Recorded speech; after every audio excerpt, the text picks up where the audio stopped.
kan ho the mu si hi bangin kan thalau na hi kan runin khala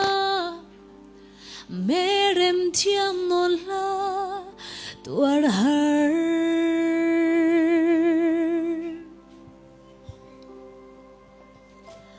sa khangin sa shang bangin in si an nena sal chan ter in ti wat nak lam sim pi api lu sunga purari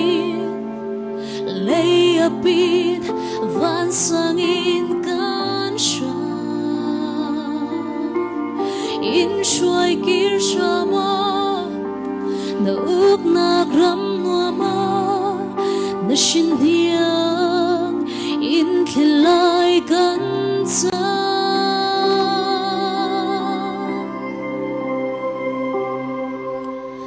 mo boy pa in tin pi shamo in thei sham kan nai sham na ko kan tuar na run sem ter thlang lo zalen mi ram no ma tuan le lai kan sa nan ne na than tarang tanga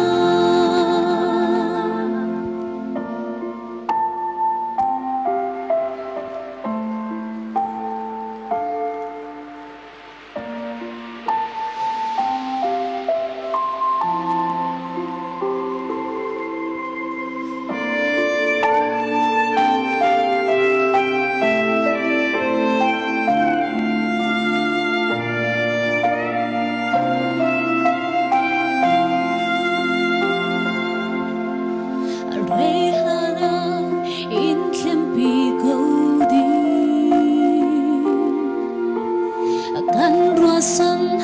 boy thom lian kan ri in shuai du pathian si adik tu chen tu si ziang ting mana in tan da lo di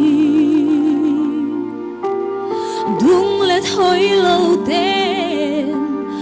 maya lung rol ten zalen ram kan khilan tiang i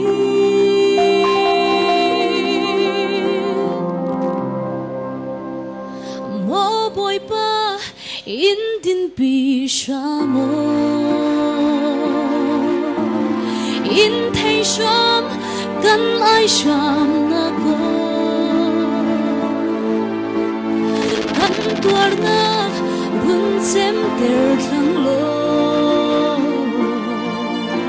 zalen mi ram no ma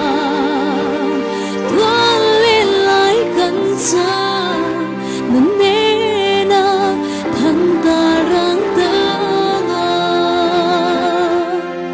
zalen mi ram no ma tuan le lai kan sa nan ne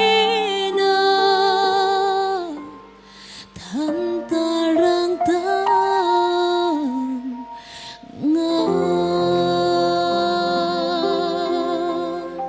kan pathian min sungai se kau se